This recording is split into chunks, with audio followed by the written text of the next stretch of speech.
Ili uwe wa kwanza kupata habari za michezo na burudani, subscribe, comment, like pamoja na kushare katika peji yetu. Bwana striker fundi wa Simba Jonathan Soa, huyu ni striker ambaye toka ametua Tanzania kupitia klabu ya Singida Black Stars. Striker huyu alionyesha makali yake kwelikweli katika uhodari wa kufumania nyavu. Amefunga karibia kila mechi ambayo amecheza katika mchezo yake akiwa na klabu ya Singida United, lakini toka amefika Simba hana performance nzuri hivyo, lakini pia sio kwamba hajaonyesha chochote kitu. Soa amejitahidi kuonyesha kwamba yeye ni mchezaji wa daraja la juu, yeye ni striker ambaye ana uwezo mkubwa akiwa katika lango la mpinzani. Hivyo Jonathan Soa katika mechi dhidi ya Simba na Azam Sports Ball Club, mechi hiyo ambayo imemalizika kwa Simba kupoteza kwa goli 2-0, Jonathan Soa alionyesha utovu wa nidhamu kwa kumpiga kiwiko ninja, ukipenda muite Himidi Mao Mkame, mechi hiyo ambayo watu wengi walilaani kitendo kile cha Soa na kusema kwamba hana nidhamu, anashindwa kujiheshimu,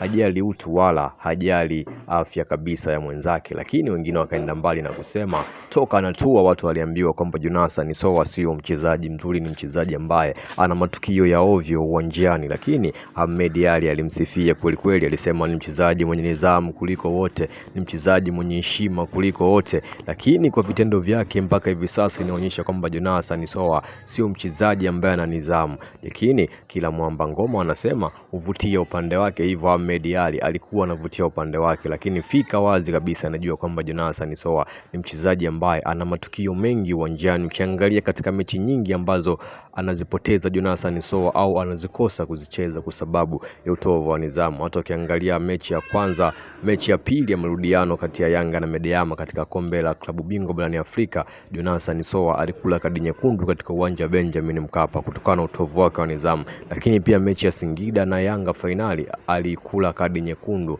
kwa sababu ya utovu wa nidhamu. Hivyo ni muendelezo wake tu Jonathan Soa kuwa na utovu wa nidhamu, lakini ni mchezaji mzuri, ni mchezaji ambaye ana performance kubwa akiwa uwanjani. Lakini kila binadamu waga ana mapungufu yake. Hayo ni maneno ya Kiswahili na Waswahili lazima watumike katika misemo yao, kwa sababu Jonathan Soa ni mchezaji ambaye wana Simba walitumaini ya kwamba atakuja kuongeza kitu katika timu yao. Ni mchezaji ambaye ataongeza nguvu katika eneo lao la ufungaji, kwa sababu msimu uliopita alimaliza top scorer alikuwa ni namba 10 na sio namba 9. Hivyo wakamleta Jonathan Soa ili aje awe mwamba, kwa sababu katika mechi ambazo alicheza tu chache katika ligi kuu ya Tanzania bara alifunga magoli mengi, hivyo akaamini kashaizoea ligi ya Tanzania kwake ni nyepesi. Lakini mpaka hivi sasa Jonathan Soa kitendo ambacho anakifanya ni utovu wa nidhamu tu, maana performance yake bado haijaonekana kuwa kubwa ya kiasi hicho ya kushawishi kila mtu na kusema kwamba